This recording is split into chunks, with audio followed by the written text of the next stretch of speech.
Listen to this. Want to hear it again?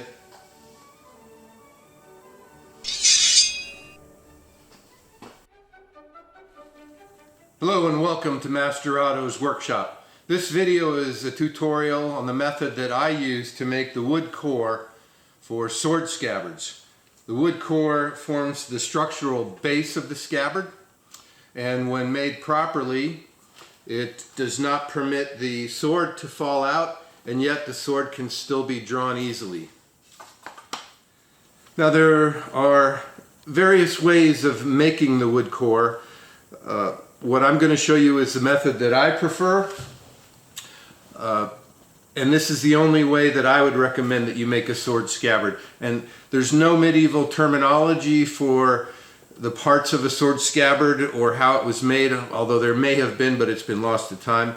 So what I use is a method that I call the two-piece clamshell, and basically you take two boards, identical boards, you carve out the center of each board for the sword, and you glue the two halves together. Two-piece clamshell. That's the method that I use and the method that I recommend, and we'll go through that technique right now.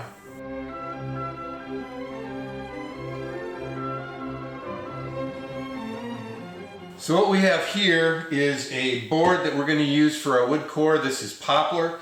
We have our sword, a pen, and a right angle. So what we need to do is make two boards identical in size that we're going to use for the wood core. So what we do first is do a few measurements. First we're going to lay the sword at the top of this piece of wood, and we're going to just add a few inches down here at the bottom. It's not you don't have to be precise. There's one. And what we're going to do is we're going to cut this piece of board down into two equal lengths. So let's do that now.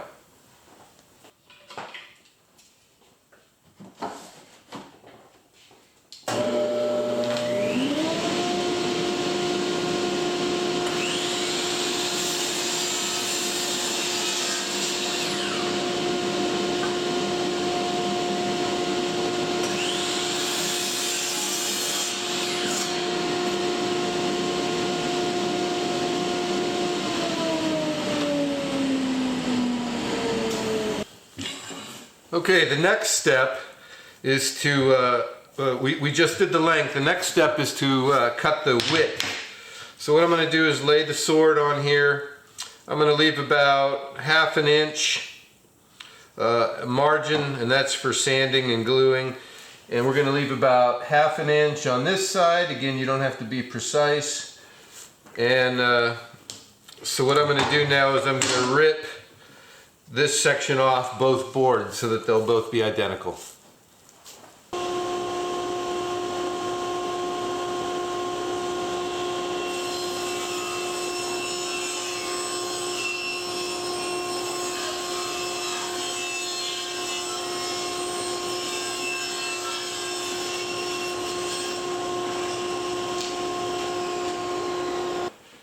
So what we have now are two boards that are identical in length, width, and thickness. And the plan is to trace out the sword, carve out the center cavity, and then glue them together. The advantage of having the boards identical is that if you just line up the boards perfectly and glue them together, then the cavities will be lined up. The carved cavities will be lined up perfectly.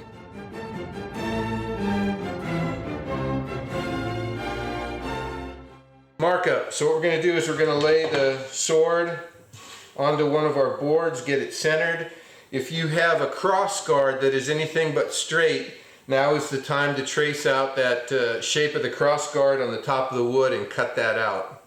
This cross guard is straight, so we'll just leave it alone here. So the first thing we're going to do is draw a center line down both boards. So 1.5 inches.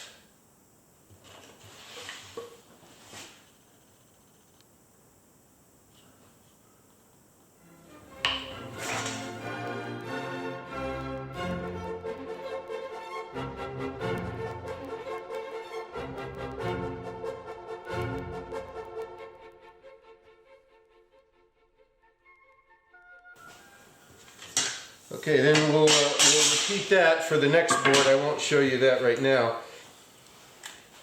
All right, next we're going to trace the sword. Get it lined up, centered. And we're going to mark the dimensions of the cavity by tracing the sword.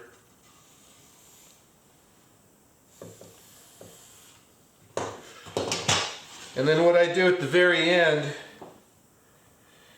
so that the tip of the sword is not actually resting on the bottom of the scabbard, I'll add a 1/4 inch. So we'll just lengthen this a little bit. That'll be our cavity. This is going to be the inside. And this is going to be the outside. So let's trace the sword on the outside. And this will be for grinding. So we'll trace the sword.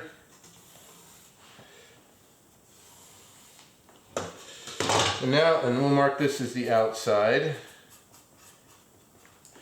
And now what we'll do is we'll add a 1/4 inch all the way around. Ideally you want the scabbard walls to end up 1/8 of an inch thick, but we're going to start out with a 1/4 inch. We'll get it all sanded down to a 1/4 inch thick, and then we can work our way to the nice thin 1/8 inch. So I'm going to add roughly a 1/4 inch all the way around. And this is a grinding mark.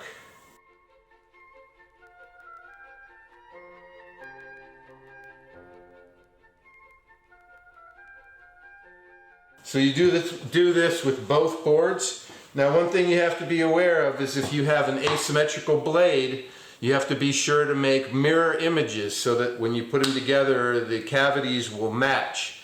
If you make 2 lefts, when you put them together, the cavities aren't going to match. This sword is symmetrical, so it doesn't really matter. I'm going to go ahead and repeat these index marks and tracings with the other piece of wood.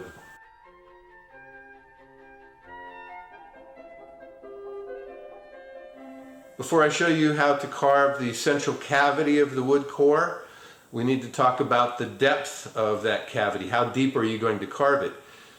If you're going to use a lining on the inside of the wood core, then obviously the cavity has to be deep enough to accommodate the lining on both halves. So now you don't have to use a lining, but if you do, what can you use for a lining? It is historically accurate to use a hide that still has the hair. This is cow, and you can see that it's very short hair and that the hair is directional. This is perfectly acceptable to use. It's a little on the thick side. I don't know if you can see how thick that is. I like to use a wool textile, specifically a fullard wool or a Melton wool. This is a shrunk, dense wool fabric. Provides a nice padding on the inside of the wood core. Let's cut out some of this Melton wool for the lining. So we'll lay the sword down on the wool. I don't want to waste much. You want to have about 3 or so inches of extra wool up here, and I'll show you why at a later point. And we'll take a Sharpie and we'll just trace the sword.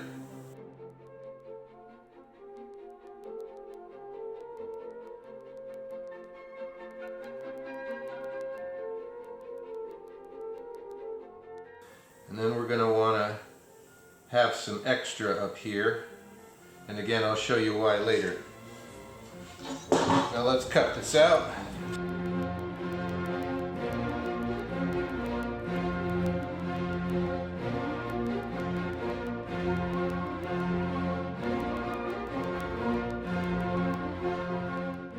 All right, there we go. We have our 2 strips for the lining.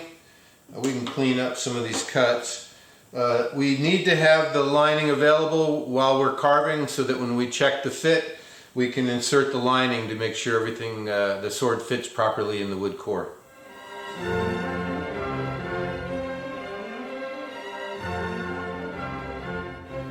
What tools do I use to carve out the center cavity? Well, I use sweeps and straight chisels. The straight chisel I use first to define the outline of the cavity, and then I use the curved sweeps and this is a fishtail sweep that which is my favorite. These tools are slightly curved. So this one's more curved than that one, but this fishtail gouge is definitely my favorite, a 5/8 fishtail gouge. So let's get these sharpened up and get to work. The first step in carving the inner cavity of the wood core is to use your straight chisel to go around and define the margins of the inner cavity. So let's get this piece of wood held down.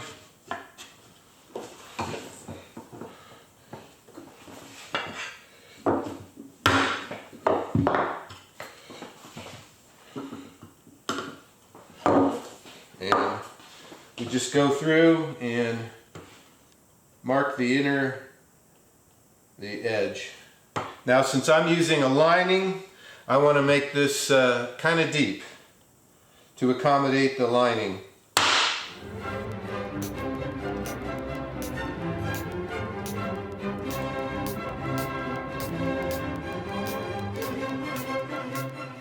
Now that the margins of the inner cavity have been defined with the straight chisel, it's time to go ahead and use the 5/8 fishtail gouge to start carving out this inner cavity.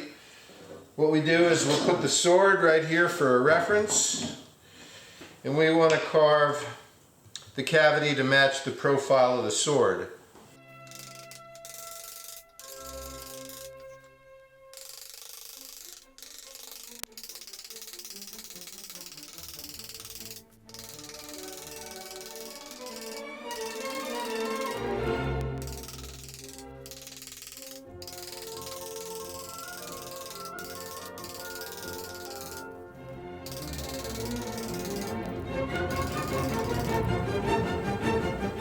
Oh look, first blood. The best way to check the shape of your cavity is actually with your fingers, not by looking. You can just run your fingers over the cavity and you can tell imperfections and highs and lows. It's a lot better way to check the shape of the cavity than just looking at it.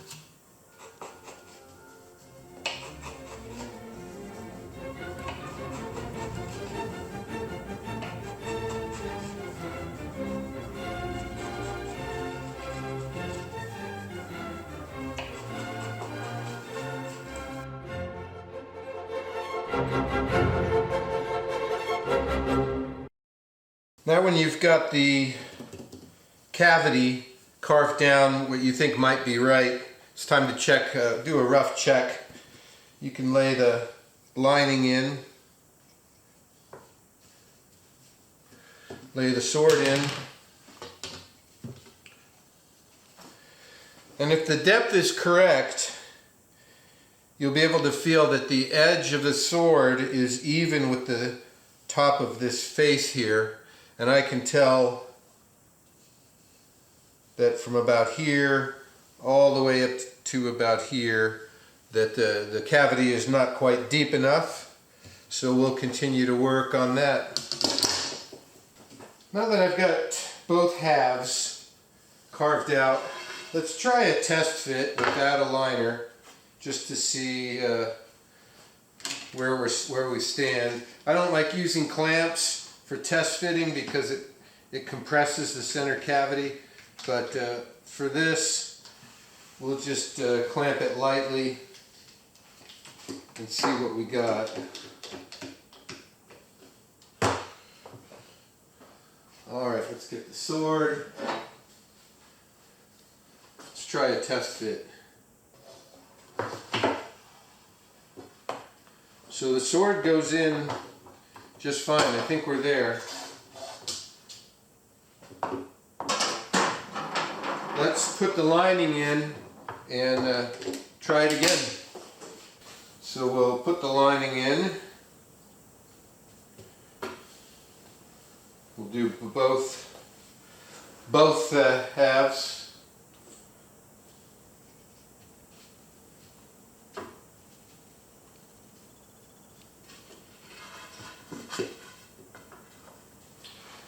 As I said before, since we have two identical boards, to line up the cavities perfectly, all I have to do is line up the boards correctly.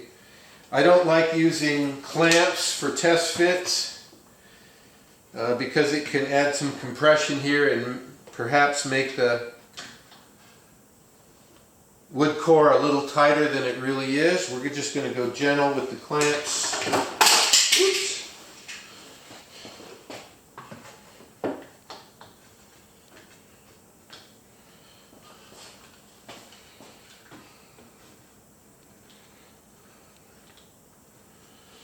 Alright, I also talked about these tails. The reason we have these tails is so when we do the test fit, we can hold on to the lining so we don't shove the lining down into the wood core. Let's try this now. Drops in smooth to right about there. Fair amount of pressure to get it all the way in. Comes out smooth. So right from about here to here is a fair amount of pressure. So you want it at this stage, you want this kind of tight. These boards don't flex. And when you sand this down to 1/8 of an inch thick, it's going to give quite a bit, especially in this direction. It's going to flex and it's going to loosen up. So at this stage, you want it to be a pretty tight, fairly tight. Now if you happen to accidentally make the cavity too deep and it's too loose, don't fret. Just take this face and run it over the sander very gently. A couple of light passes. That'll make the cavity a bit shallower, and that'll take up some of the room to make the wood core a bit tighter. So now what we have to do is I'm going to glue in the lining. I use contact cement. We'll glue it in, and after the lining they're glued in, we're going to glue the two halves together. Let that sit for a while, and then we'll talk about how to finish the wood core. So I got lucky with the test fit. I reached a point where I thought that both cavities had been carved down deep enough, and I was ready to try a test fit, and I was correct. They were ready because I've done this a bunch of times and I've got a good feel for it. But what do you do if you try a test fit without a lining and the sword won't go in? So what do? One thing you can try is you take a grease pencil and you just mark up the surface of the sword, the whole sword, especially the high point, this ridge on the center. Mark all that up with the grease pencil. Clamp your two halves together and try a test fit and push the sword in as far as you feel comfortable pushing until you meet resistance. And then when you take your two halves apart, you'll see where the grease pencil rubbed off on the inside of the cavity, and you know those are high spots that need to come down. And you can keep doing that until you get the proper fit, until it's time to try the test fit with the lining.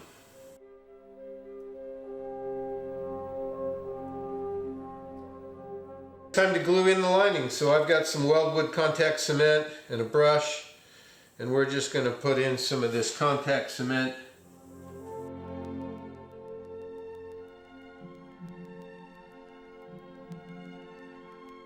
Because we're dealing with a fabric, you want to kind of put this in a little heavy.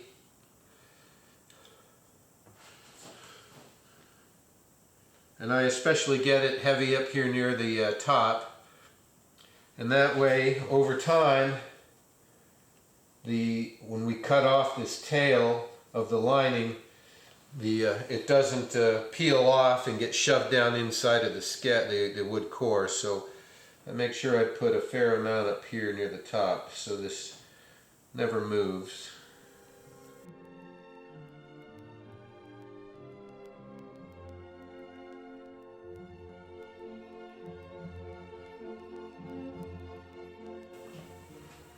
A little more here at the top.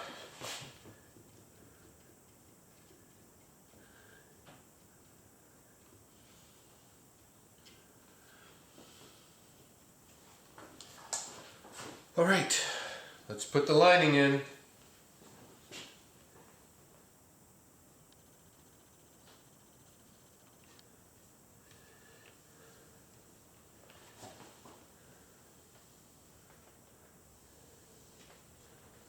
Perfect.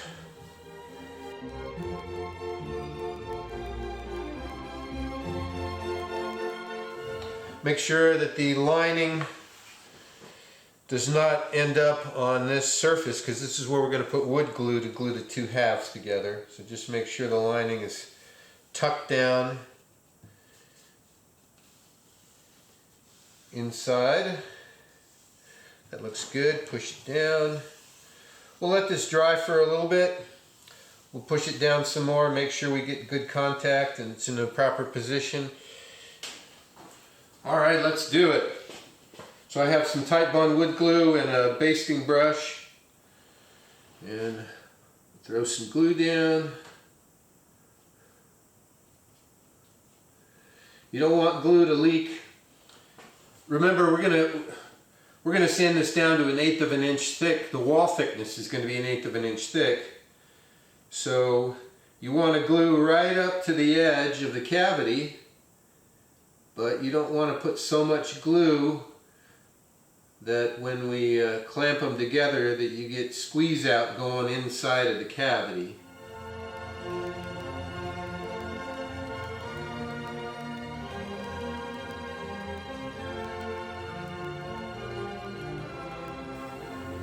Time to set these together.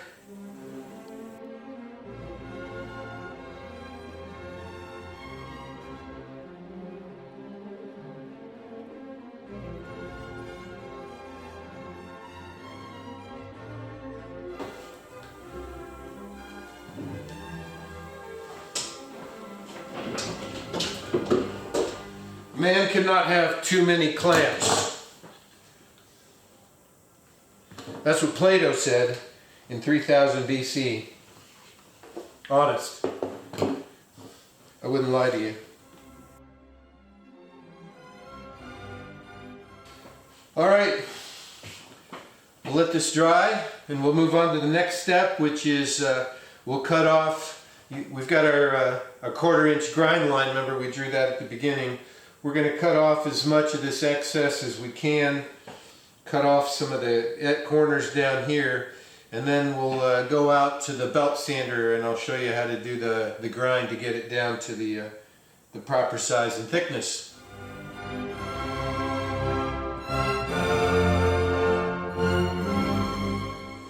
We're outside now with the 4x36 belt sander. I've got some very aggressive 36 grit sandpaper on here. Here's our wood core. I've cut it down a little bit. What we're going to do now is we're going to work on this profile while we still have this grind line on the outside. We're going to get the profile of this scabbard wood core correct, and then we'll start worrying about sanding it down in this direction.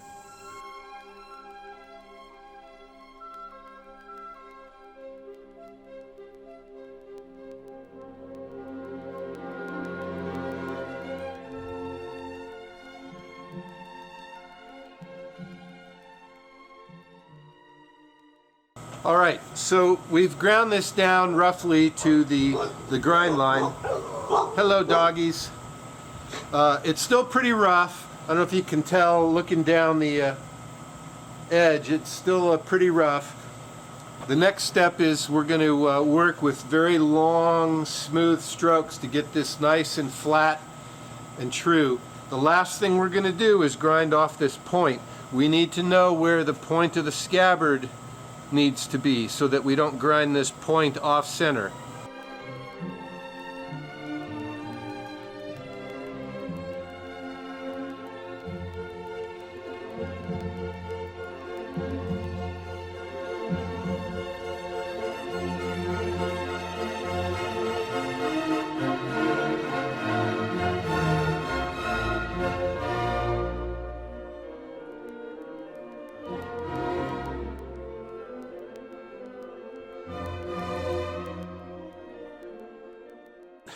The next thing we're going to do is grind down around the mouth of the scabbard. So we got about a 1/4 inch. We're going to draw a nice little oval grind line here. And we're going to grind right around the mouth, and that'll give us a reference point for how to ground the curve on the rest of the scabbard, rest of the wood core. Alright, so we got this roughly ground down, about a 1/4 inch thick, just around the mouth of the wood core.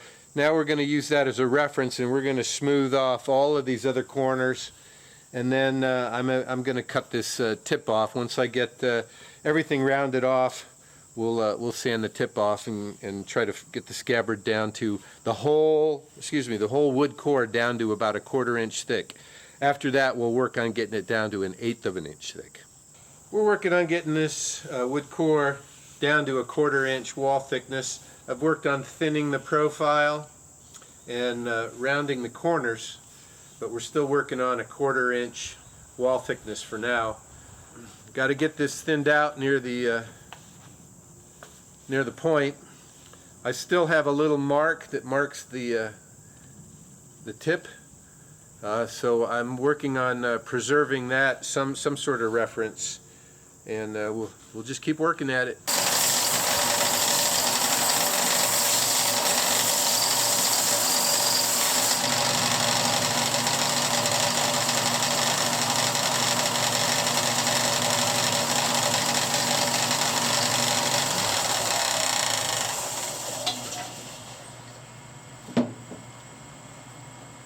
Well, this is looking pretty good. I would say this is a finished 1/4 inch wall thickness wood core. You can tap on it to tell how thick it is. And if you think you're getting close, just start tapping and listening and feeling for how thick. So that you don't break through. If you break through, not a big deal, because again, you're going to have the leather cover wrapping around this. So I'm going to clean up this tip a little bit, and then we're going to start working on getting this down to 1/8 of an inch thick. Here we go. I want to talk about one more thing before we start going thinner. So not only can you run your fingers down the scabbard to feel for like undulations and irregularities, you're going to want to look down the wood core to see if it's symmetrical both ways. Look at the tip. That's not symmetrical. I'm going to have to fix that. Can you see that? It's not quite symmetrical. I need to thin the tip out some more as well. This needs to be thinner up here.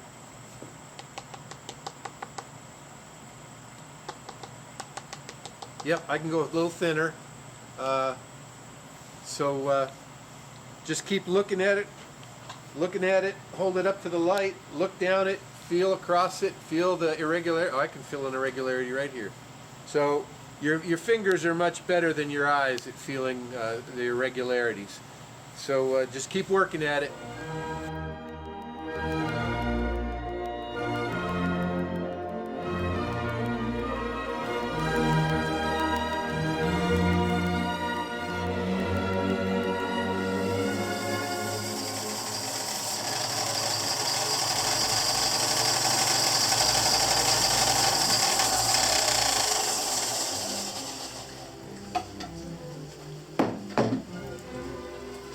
That's it.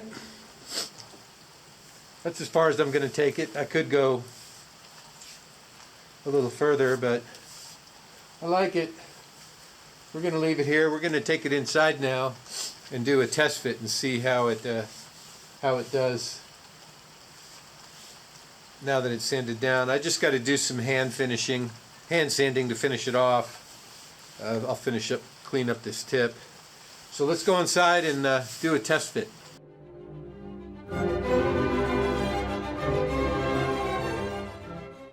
All right, time for a fit test.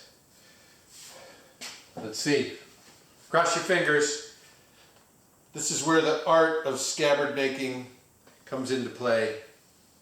It's a little tight. Right through there. Now normally I would say that's fine because, you know, the sword's not going to fall out. But I know the owner wants it a little loose so it's easier to draw and push in. And I think it's a little too tight for what the owner wants. So the solution is I'm going to sand it a little thinner.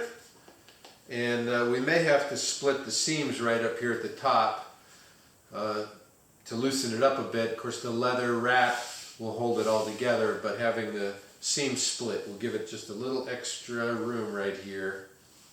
But normally that would be fine. I mean, that's a nice snug sword, and that's how you want it, so it won't fall out. Nice and smooth. Listen to this. Want to hear it again?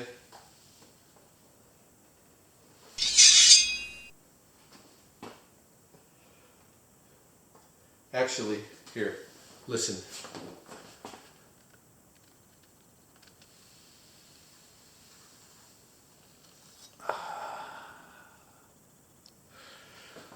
Alrighty, so a little more work and we'll try it again. I sanded down the wood core a little more. Let me show you how thick it is now.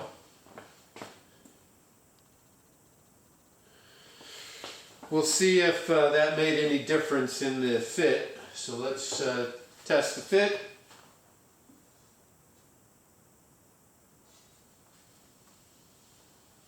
Nah, didn't make a whole lot of difference.